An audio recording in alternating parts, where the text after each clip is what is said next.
ഇൻഫിനിക്സിന്റെ Infinix Hot 50 pro എന്ന പുതിയൊരു smart phone launch ചെയ്യാൻ പോകുന്നുണ്ട്. ഈ ഒരു ഫോണിന്റെ ഫീച്ചേഴ്സിനെ പറ്റിയിട്ടുള്ള പല കാര്യങ്ങളും ഇപ്പം അറിയാൻ കഴിഞ്ഞിട്ടുണ്ട്. എന്തായാലും ഈ വീഡിയോയിൽ നമ്മൾ നോക്കാൻ പോകുന്നത് ഇൻഫിനിക്സ് വാട്ട് 50 പ്രോ എന്നുള്ള സ്മാർട്ട് ഫോണിനെ പറ്റിയിട്ടാണ്. നമ്മൾ ആദ്യം ഫീച്ചേഴ്സും കാര്യങ്ങളൊക്കെ നോക്കുകയാണെന്നുണ്ടെങ്കിൽ ഡിസ്പ്ലേ കാര്യത്തിൽ ഇൻഫിനിക്സ് വാട്ട് 50 പ്രോയിൽ 6.8 ഇഞ്ചിന്റെ ഫുൾ HD പ്ലസ് ഡിസ്പ്ലേ ആയിരിക്കും വരിക.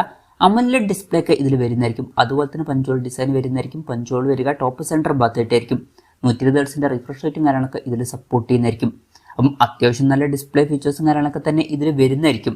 In display finger print sensor വരും. ഫോണിന്റെ വെയിറ്റ് വരിക 190 ഗ്രാം ആയിരിക്കും. തിക്നെസ് വരിക 7.4 mm ആയിരിക്കും. പക്ഷേ ശ്രദ്ധിക്കേണ്ട ഒരു കാര്യം എന്താ വെച്ചാൽ പ്രോസസ്സറിന്റെ കാര്യത്തിൽ മീഡിയാടെക്കിന്റെ ഹീലിയോ G100 എന്ന പ്രോസസ്സറായിരിക്കും ഇതിൽ വരിക.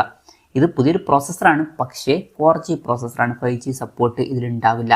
അപ്പം അമോലെഡ് ഡിസ്പ്ലേയും കാര്യങ്ങളൊക്കെ ഉണ്ടെങ്കിലും ഇതിൽ 5G സപ്പോർട്ടൊന്നും ഉണ്ടാവാൻ ചാൻസ് ഇല്ല. ഇതൊരു 4G ഫോണായിരിക്കും. പിന്നെ ഈ ഒരു ഫോണിൽ 8 GB റാം വരെയും 256 GB ഇന്റേണൽ വരെയും വരുന്നതായിരിക്കും.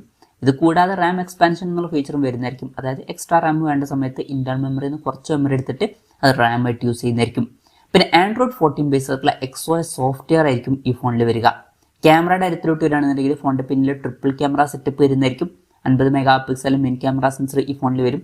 പിന്നെ 2 മെഗാ പിക്സലിലെ ഒരു സെൻസറും 2 മെഗാ പിക്സലിലെ മറ്റൊരു സെൻസറും വരുന്നതായിരിക്കും. ഇത് ഡെപ്ത് സെൻസറും അതുപോലെ തന്നെ മാക്രോ ലെൻസും ആയിരിക്കാനാണ് സാധ്യത. ഇനി സെൽഫി ക്യാമറയുടെ കാര്യം പറയുകയാണെന്നുണ്ടെങ്കിൽ 8 മെഗാ പിക്സലിലെ സെൽഫി ക്യാമറയും കാര്യങ്ങളൊക്കെ ഈ ഫോണിൽ വരുന്നതായിരിക്കും.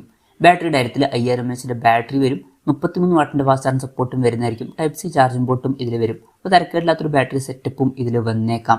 അപ്പം ഇതൊക്കെയാണ് ഫീച്ചേഴ്സിനെ പറ്റി പറയാനുള്ള കാര്യങ്ങൾ. പിന്നെ ലോഞ്ച് ഡേറ്റിന്റെ കാര്യം പറയുകയാണെന്നുണ്ടെങ്കിൽ അതിനെ പറ്റിയിട്ടുള്ള കാര്യങ്ങളൊന്നും ഇപ്പം അറിയാൻ കഴിഞ്ഞിട്ടില്ല. ലോഞ്ച് ഡേറ്റിനെ പറ്റിയിട്ടുള്ള ന്യൂസുകളൊക്കെ വരുമ്പോൾ അതിനെ പറ്റിയിട്ടുള്ള വീഡിയോസൊക്കെ നമ്മൾ ചെയ്യുന്നതായിരിക്കും. അപ്പം അതുപോലുള്ള വീഡിയോസ് കാണാൻ താല്പര്യമുണ്ടെന്നുണ്ടെങ്കിൽ ഈ ചാനൽ സബ്സ്ക്രൈബ് ചെയ്യാവുന്നതാണ്. പിന്നെ വിലയുടെ കാര്യം പറയുകയാണെന്നുണ്ടെങ്കിൽ അതിനെ പറ്റിയിട്ടുള്ള കാര്യങ്ങളും ഇപ്പം അറിയാൻ കഴിഞ്ഞിട്ടില്ല. എന്നാലും നമ്മുടെ എക്സ്പെക്ടേഷനും കാര്യങ്ങളൊക്കെ പറയുകയാണെന്നുണ്ടെങ്കിൽ ഈ ഒരു ഫീച്ചേഴ്സൊക്കെ വെച്ച് നോക്കുമ്പോൾ ഈ ഒരു ഫോണിൻ്റെ വില നമുക്ക് ഒരു 11,000-12,000 രൂപ പ്രൈസ് റേഞ്ചിലേക്കായിട്ട് എക്സ്പെക്ട് ചെയ്യാവുന്നതാണ്. കൺഫർമേഷൻസ് ഒന്നുമില്ല, ജസ്റ്റ് നമ്മുടെ എക്സ്പെക്ടേഷൻ പറഞ്ഞു എന്നേ ഉള്ളൂ. എന്തായാലും 5G സപ്പോർട്ടൊന്നും ഇതിൽ ഉണ്ടാവില്ല.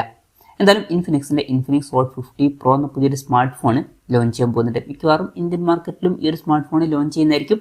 അത്യാവശ്യം കോമ്പറ്റീറ്റീവ് ആയിട്ടുള്ള ഒരു പ്രൈസിംഗിൽ ലോഞ്ച് ചെയ്യുകയാണെന്നുണ്ടെങ്കിൽ വളരെ നല്ലൊരു കാര്യമായിരിക്കും. എന്തായാലും ഈ ഒരു ഫോണിന്റെ ഫീച്ചേഴ്സിനെ പറ്റിയിട്ടുള്ള നിങ്ങളുടെ അഭിപ്രായം ജസ്റ്റ് ഒന്ന് കമന്റ് ചെയ്യുക. അതുപോലെ തന്നെ ഈ ഫീച്ചേഴ്സുമായിട്ട് വരുന്ന ഒരു സ്മാർട്ട് ഫോൺ ഇന്ത്യൻ മാർക്കറ്റിൽ നിങ്ങൾ ഏത് പ്രൈസിംഗിലാണ് എക്സ്പെക്ട് ചെയ്യുന്നത് എന്നുള്ള കാര്യം കൂടി ജസ്റ്റ് ഒന്ന് കമന്റ് ചെയ്യുക.